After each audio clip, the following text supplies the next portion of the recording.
Hello everyone, welcome back to my channel. So कैसे हैं आप लोग? आई होप आप सभी बहुत अच्छे होंगे। आज की क्लास में हम क्लास 12th का मैक्रो इकोनॉमिक्स का चैप्टर नंबर 1 करेंगे, जो कि आपके लिए बहुत इंपॉर्टेंट है। ये आने वाले चैप्टर्स के लिए आपके लिए एक सॉलिड बेस का काम करेगा। Let's start. जो हमारा चैप्टर 1 है मैक्रो इकोनॉमिक्स का, उसका नाम है सर्कुलर फ्लो ऑफ इनकम। हम सर्कुलर फ्लो ऑफ इनकम का मतलब समझे उससे पहले कुछ छोटी छोटी बातें समझ लेते हैं। ठीक है, तो सबसे पहले मैं कुछ छोटी बातें हैं कि किसी भी इकोनॉमी के अंदर 3 बेसिक एक्टिविटी होती है। ठीक है, पहला टॉपिक जो है, there are 3 basic activities in economy. मतलब किसी भी देश के लिए, किसी भी देश की अर्थव्यवस्था के लिए 3 सबसे महत्वपूर्ण एक्टिविटीज होती है। वो एक्टिविटीज क्या है? वो एक्टिविटीज है हमारे पास, सबसे पहला है प्रोडक्शन। सबसे पहला क्या है? प्रोडक्शन। दूसरा है हमारे पास कंजम्पशन, एंड थर्ड वन है हमारे पास क्या? इन्वेस्टमेंट। क्या है? इन्वेस्टमेंट। ठीक है, तो किसी भी इकोनॉमी के अंदर, किसी भी देश के अंदर 3 सबसे इंपॉर्टेंट एक्टिविटी होती है। कौन कौन सी एक्टिविटी होती है? प्रोडक्शन, कंजम्पशन और इन्वेस्टमेंट। किसी भी देश को आगे जाना है, ग्रो करना है, डेवलप करना है, तो ये 3 एक्टिविटी होना बहुत जरूरी है। तो पहली एक्टिविटी क्या है? प्रोडक्शन होना। प्रोडक्शन होना कि गुड्स एंड सर्विसेज का क्या होना चाहिए? प्रोड्यूस होना चाहिए। तो प्रोडक्शन मतलब क्या होता है? To produce goods and services in economy. Goods and services in economy. अगर किसी भी देश को ग्रोइंग इकोनॉमी बनना है, बहुत ही ग्रो इकोनॉमी बनना है, बहुत ही डेवलप्ड इकोनॉमी बनना है, तो उस देश में लगातार प्रोडक्शन और ज्यादा से ज्यादा प्रोडक्शन होना चाहिए। तो पहला तो होगा प्रोडक्शन। दूसरा है consumption. To consume goods and services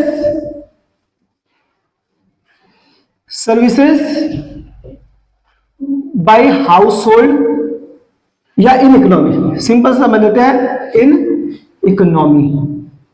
तो दूसरा एक्टिविटी क्या होनी चाहिए?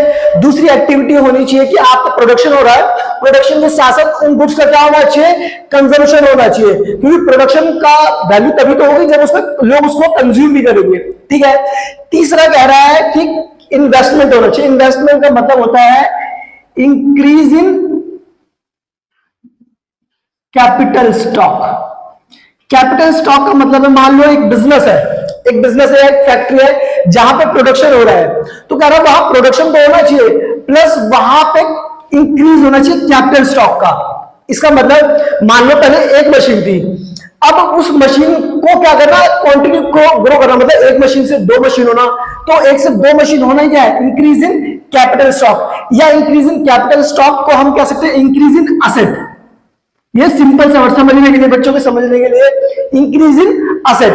अब मैंने एग्जांपल दिया मशीनरी में इंक्रीज होना, पहले 1 मशीन थी, अब 2 मशीन हो गई, तो इसी को हमने क्या बोला?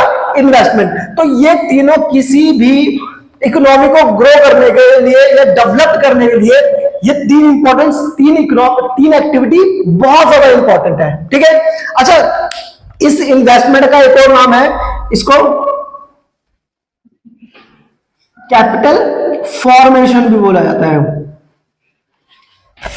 क्या बोला जाता है? Capital formation. ठीक है, कैपिटल फॉर्मेशन भी बोला जाता है इसको।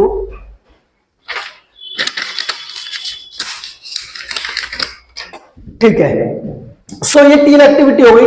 अच्छा, इसके साथ साथ अगर अब हम पढ़ रहे हैं सर्कुलर फ्लो ऑफ इनकम, तो सर्कुलर फ्लो ऑफ इनकम को समझने से पहले हमें समझना पड़ेगा कि हमारी इकोनॉमी के अंदर 4 सेक्टर्स होते हैं। तो वो दूसरा टॉपिक हम डिस्कस करते हैं कि हमारी इकोनॉमी के अंदर क्या होते हैं? 4 सेक्टर्स होते हैं। तो उसको समझते हैं। हमारे पास there are 4 sector in economy. किसी भी इकोनॉमी के अंदर, इकोनॉमी को चलाने के लिए, किसी भी देश को चलाने के लिए या इकोनॉमी को चलाने के लिए क्या होते हैं? चार सेक्टर्स होते हैं। पहला सेक्टर होता है हमारे पास हाउस होल्ड, ठीक है। दूसरा सेक्टर होता है हमारे पास हाउस होल्ड सेक्टर, दूसरा होता है हमारे पास फॉर्म सेक्टर, तीसरा होता है हमारे पास गवर्नमेंट सेक्टर, ठीक है बच्चों, और फोर्थ होता है हमारे पास फॉरेन सेक्टर। तो किसी भी इकोनॉमी को चलाने के लिए हमारे पास चार सेक्टर होते हैं। देखो हाउस होल्डर का काम क्या होता है? हाउस होल्डर का काम होता है क्या करना? To consume goods and services and provide, बल्कि इसको ऐसे लिख देते हैं, इसका काम क्या होता है भाई? जो हाउस होल्ड होता है इसका काम होता है प्रोवाइड फैक्टर सर्विसेज, या सिंपल सा समझने के लिए आगे मैं समझा दूंगा, इसका काम होता है to consume goods and services. Household क्या करता है? हाउस होल्ड कंज्यूम करता है गुड्स एंड सर्विसेज को। फर्म सेक्टर का काम होता है, फर्म जो कि to produce goods and services. Economy में इसका काम होता है कंज्यूम करना गुड्स एंड सर्विसेज को। इसका काम होता है फर्म सेक्टर का काम होता है गुड्स को प्रोड्यूस करना। बल्कि आप हाउस होल्ड को कह सकते हो एक काम और होता है कि provide factor services to firm, factor services, ठीक है। अभी हम समझेंगे इसका काम होता है कंज्यूम करना गुड्स एंड सर्विसेज को और फैक्टर सर्विसेज प्रोवाइड करना, ठीक है। गवर्नमेंट का काम क्या होता है भाई? गवर्नमेंट का काम होता है to levy tax and provide subsidies. देखो सरकार क्या करती है? जो भी गुड्स को मैन्युफैक्चर करता है, सेल करता है, उस पर टैक्स लगाती है, तो सरकार का काम टैक्स लगाना है। और चौथा है सब्सिडीज देना। गवर्नमेंट क्या करती है? जो गरीब लोग होते हैं, जो फाइनेंशियली वीक होते हैं, उनको सब्सिडीज देती है, पैसे से हेल्प करती है। ऐसे ही फॉरेन सेक्टर का काम क्या होता है? To import, foreign sector to import and export of goods and services. मतलब फॉरेन सेक्टर का काम होता है कि फॉरेन सेक्टर से हम क्या करते हैं? गुड्स एंड सर्विसेज का इंपोर्ट करते हैं और एक्सपोर्ट करते हैं। तो ये चार होते हैं जिनसे पूरी इकोनॉमी क्या होती है? ऑपरेट होती है। अगर हम इन दो को अगर कोई इकोनॉमी के अंदर स्टडी कराएगा तो इनको कहते हैं circular flow of income in two sector economy. क्या कहते हैं? Circular flow of income. इसको हम बात कर लेते हैं, इनको इन दोनों को मिलकर बोला जाता है, इन दोनों को बोला जाता है circular flow of income in two sector economy, ठीक है, टू सेक्टर इकोनॉमी। अगर हम इन तीनों को स्टडी करेंगे, इन तीनों को 1, 2, 3, तो इनको बोला जाता है circular flow of income in three sector economy. Circular flow of income in three sector economy, ठीक है बच्चों। और अगर हम चारों को स्टडी करते हैं, मतलब फर्स्ट, सेकंड, थर्ड, फोर्थ, तो इसको बोला जाता है circular flow of income in four sector economy, ठीक है, फोर सेक्टर इकोनॉमी। बट हमें अपने 12th क्लास में सिर्फ टू सेक्टर इकोनॉमी तक अपने आप को लिमिटेड रखना है, ठीक है। सो जो हमारा अगला टॉपिक होगा, पहले तो हम समझेंगे सर्कुलर फ्लो ऑफ इनकम क्या होता है, देन हम समझेंगे कि circular flow of income two sector economy के अंदर कैसे वर्क करता है, ठीक है। तो सबसे पहले जो हमारा होगा वो मीनिंग समझेंगे, meaning of circular flow of income, ठीक है। सो सबसे पहले हम समझ लेते हैं क्या हमारे पास सर्कुलर फ्लो ऑफ इनकम। सबसे पहले हम समझेंगे meaning of circular flow of income, ठीक है, सर्कुलर फ्लो ऑफ इनकम, ठीक है बच्चों। तो बड़े ही मजेदार है, इसको समझना हो कितना इजी है। किसी भी इकोनॉमी में तीन फेजेस होते हैं, किसी भी इकोनॉमी के अंदर तीन फेजेस होते हैं। सबसे पहला फेज होता है प्रोडक्शन फेज, मतलब पहला फेज होता है। प्रोडक्शन के बाद क्या होता है? Income phase, income phase. और तीसरा होता है हमारे पास एक्सपेंडिचर फेज, एक्सपेंडिचर फेज। ठीक है, तो 3 फेज होते हैं। सबसे पहले गुड्स का क्या हुआ, प्रोडक्शन होगा, तो वो आया प्रोडक्शन फेज में।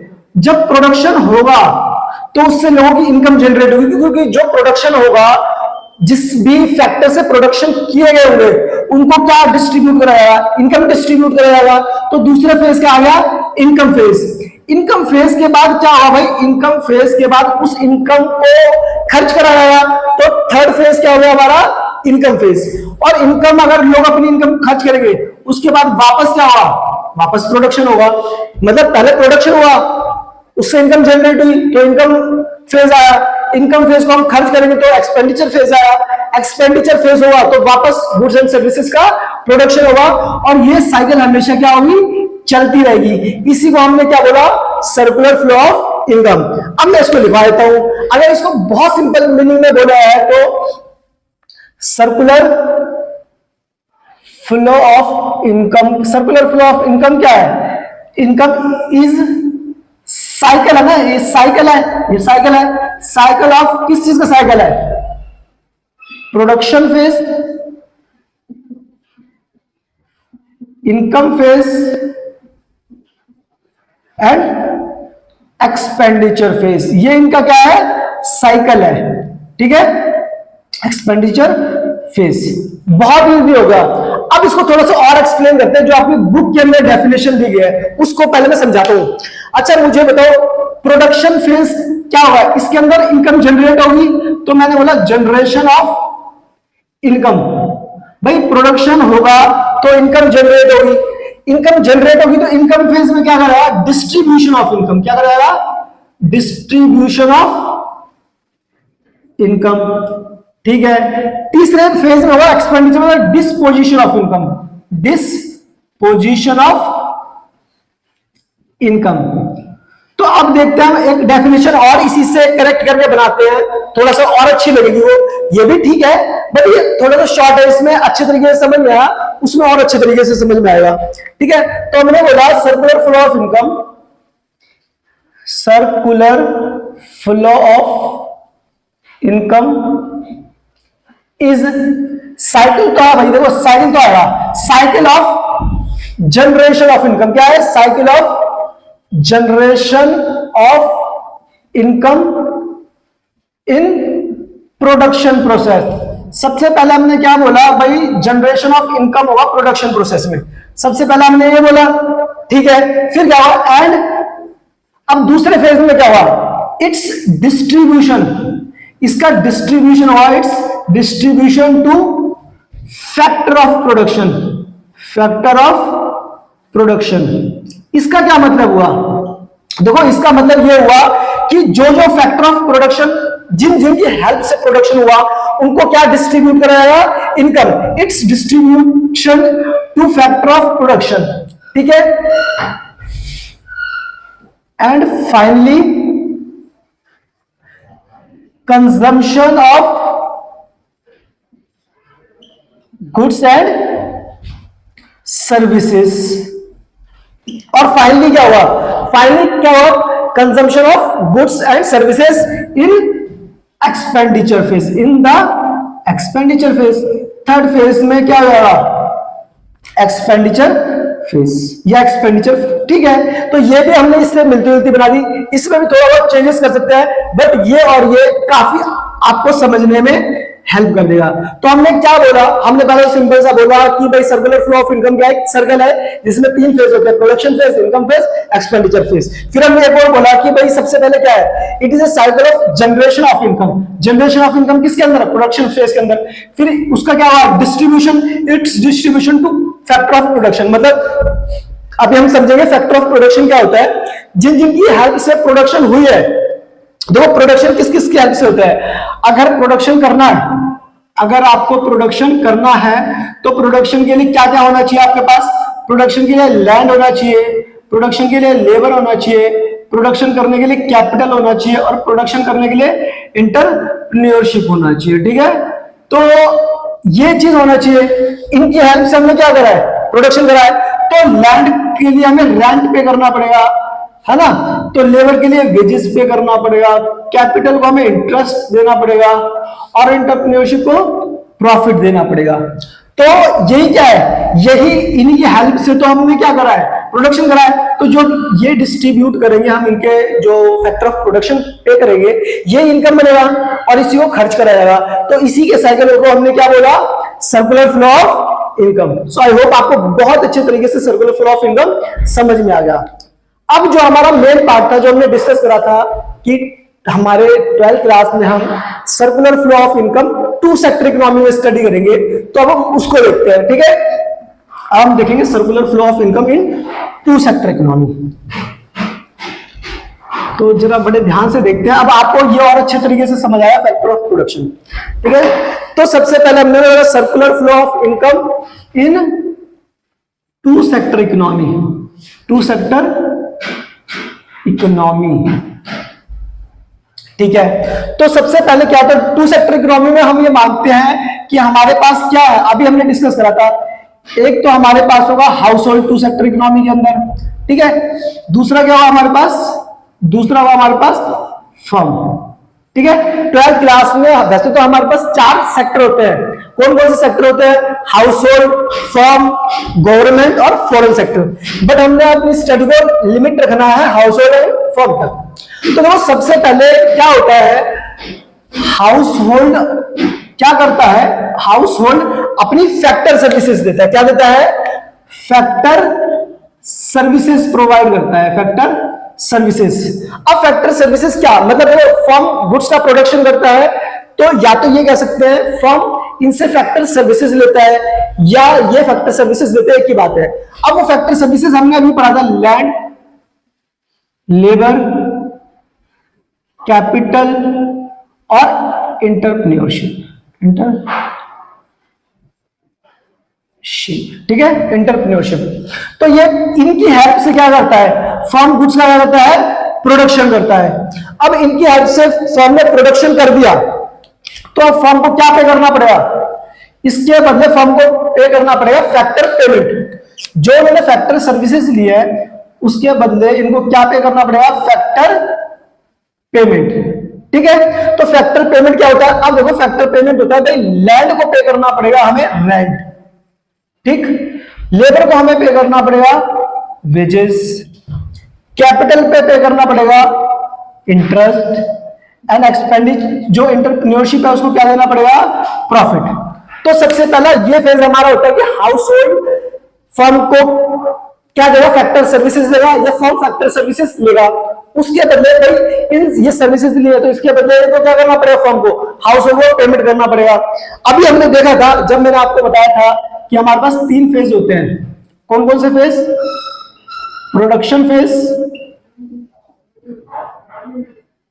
इनकम फेज और एक्सपेंडिचर फेज।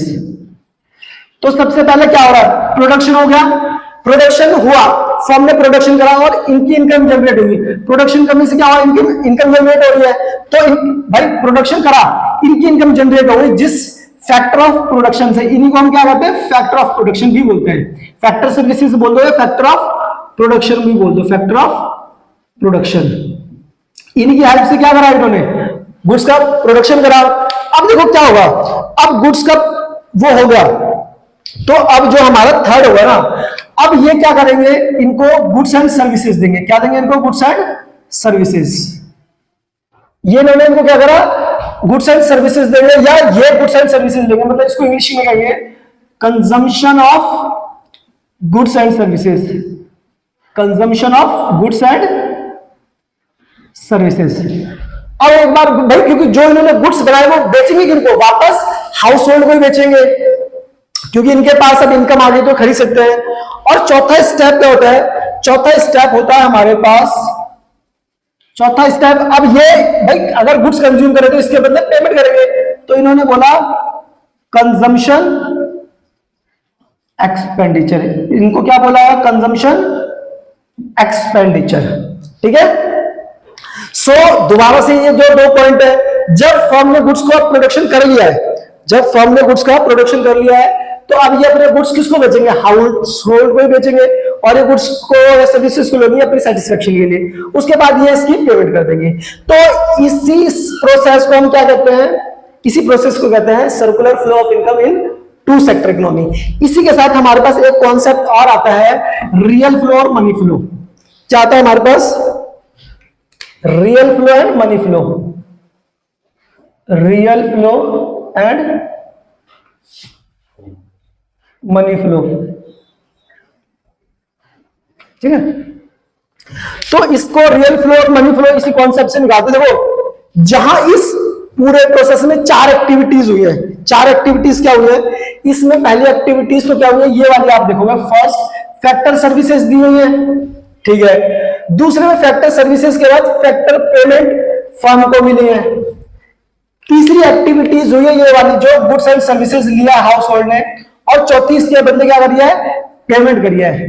तो 4 एक्टिविटीज हुई हैं, तो जिसमें पैसा इंक्लूड है, जिसमें पैसे का फ्लो हो रहा है, तो वो तो हो जाएगा हमारा मनी फ्लो। तो इसमें हमने 2 कॉन्सेप्ट पढ़ा है, एक हमारा हो गया रियल फ्लो, एक हो गया हमारे पास मनी फ्लो, ठीक है।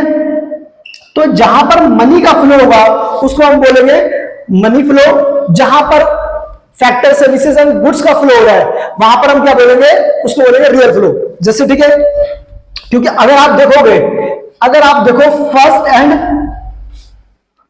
में एंड थर्ड में, फर्स्ट एंड थर्ड में और सेकंड एंड फोर्थ में, सेकंड एंड फोर्थ में किसका फ्लो हो रहा है, मनी का फ्लो हो रहा है। आप देखोगे सेकंड में क्या हो रहा है, यहां पर हो रहा है फर्म इनको पेमेंट कर रही है, फैक्टर पेमेंट कर रही है, तो पैसे का फ्लो हो रहा है। ऐसे ही सेकंड और फोर्थ में, इसमें देखोगे तो house hold goods and service लिया था तो उसके बदले फर्म को पेमेंट कर रहा है। तो ये दोनों एक्टिविटीज किसमें चले जाएंगी, ये चले जाएंगी मनी फ्लो में। तो इसको लिखवाते हैं, it refers to flow of factor payment, है ना, फैक्टर पेमेंट फ्रॉम किसके किसके बीच में, factor of, it refers to flow of factor from, सबसे पहले हम ये लिखेंगे from firm to household, मैंने शॉर्ट में लिखा from firm to household के बीच में हो रहा है, एंड कॉरस्पॉन्डिंग फ्लो फ्रॉम, या कॉरस्पॉन्डिंग कंजम्पशन एक्सपेंडिचर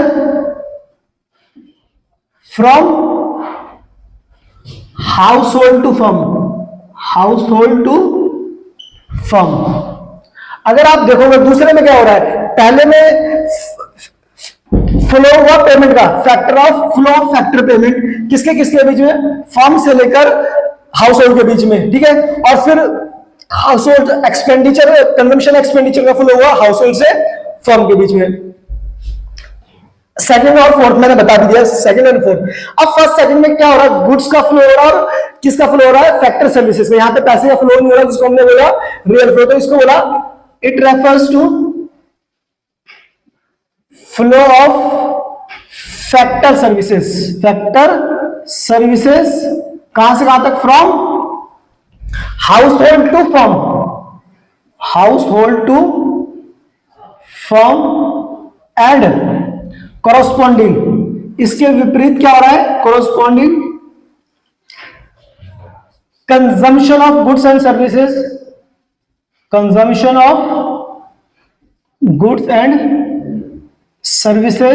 फ्रॉम किससे किस तक, फर्म टू हाउस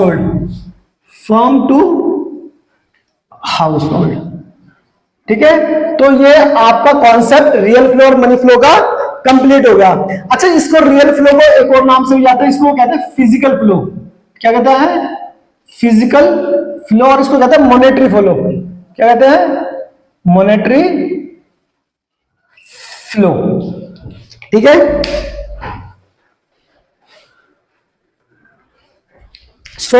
ये कॉन्सेप्ट भी हमारा क्लियर हो गया है।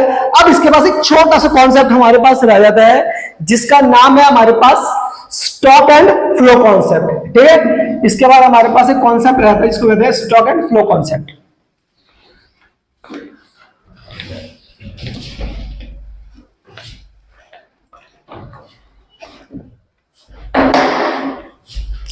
तो इसको बोलते हैं stock and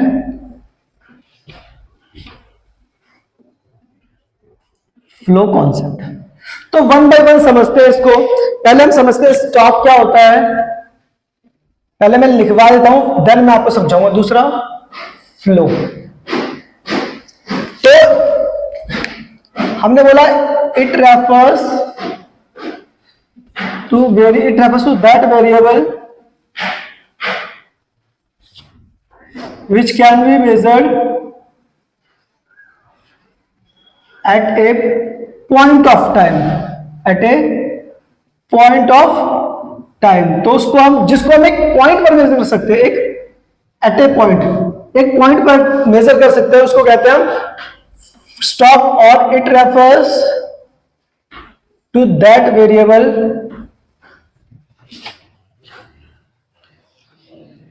which can be measured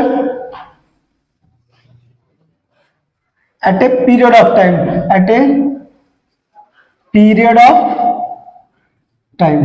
इसको मैं यही लिख देता हूं, at a point of time को पूरा प्रॉपर एक लाइन में, at a point of time. ठीक है, सो हमने कहा जिसको एक पॉइंट पर हम मेजर कर सकते हैं, तो उसको हमने बोला क्या, वो क्या है, स्टॉक है।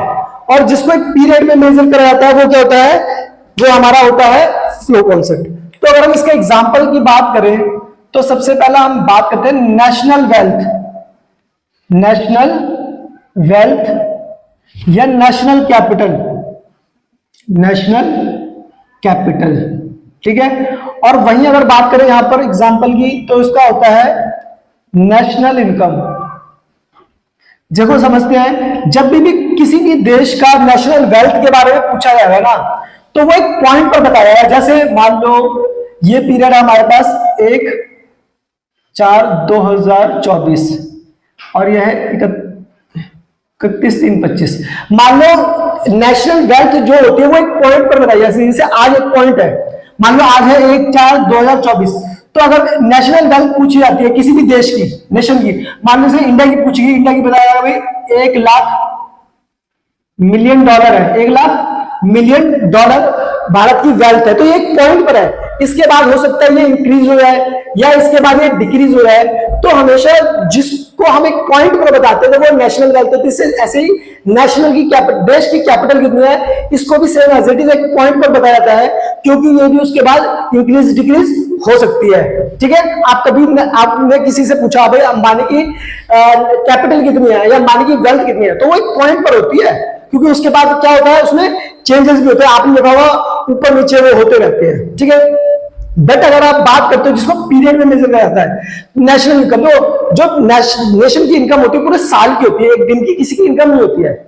मैंने पूछा कि हमारे देश की इनकम कितनी है, कितना कमाया है, तो पूरे साल का कैलकुलेट करके बताया जाता है।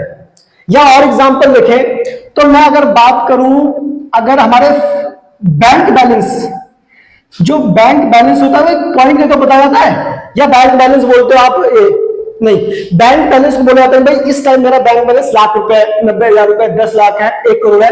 वो कैसे बोला जाता है, पॉइंट पर बताया जाता है। ठीक है, अच्छा जैसे अगर हम बात करें फ्लो की, तो फ्लो में और क्या होता है, अगर फ्लो की हम बात करें तो फ्लो में होता है सेल्स। क्या होता है, सेल्स इसका एग्जांपल है। जब भी आप सेल बताओगे तो साल एक पॉइंट का नहीं बताओगे, पॉइंट पर नहीं बताओगे, आप सेल को बताओगे पीरियड पर, कि पिछले महीने की सेल कितनी थी, पिछले साल की सेल कितनी थी, पिछले हफ्ते की कितनी सेल थी। तो जब भी हम सेल के बारे में बताते हैं तो सेल क्या होता है, पीरियड का होता है। ठीक है, जैसे मैंने बोला वीट प्रोडक्शन, वीट प्रोडक्शन क्या होता है, पॉइंट का होता है, एक पीरियड का होता है। ये एक पीरियड का होता है, भाई मैंने वीट का प्रोडक्शन पिछले पीरियड में, पिछले जो हमारा सीजन गया है वीट का, तो सीजन का मतलब एक पीरियड हो गया। तो वीट प्रोडक्शन किस में आएगा, फ्लो में। वही बात करें wheat stored,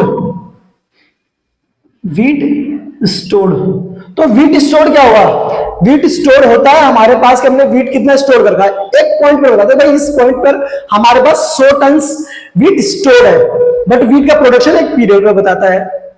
so I hope आपको बैलेंस जो इसके एग्जांपल है स्टॉक एंड फ्लो के एग्जांपल के साथ काफी अच्छी तरीके से समझ में आ गए होंगे। ठीक है, एक्सेट्रा। तो जो हमारा फर्स्ट चैप्टर था सर्कुलर फ्लो ऑफ इनकम, उसमें सिर्फ इतना ही सिलेबस था, सो मैं पूरी उम्मीद कर रहा हूं कि आपको ये चैप्टर बहुत अच्छे तरीके से समझ में आ गया होगा। सो अगर आपको मेरी वीडियो पसंद आ रही है तो आप मेरे चैनल को लाइक करो, शेयर करो, सब्सक्राइब करो। Thank you.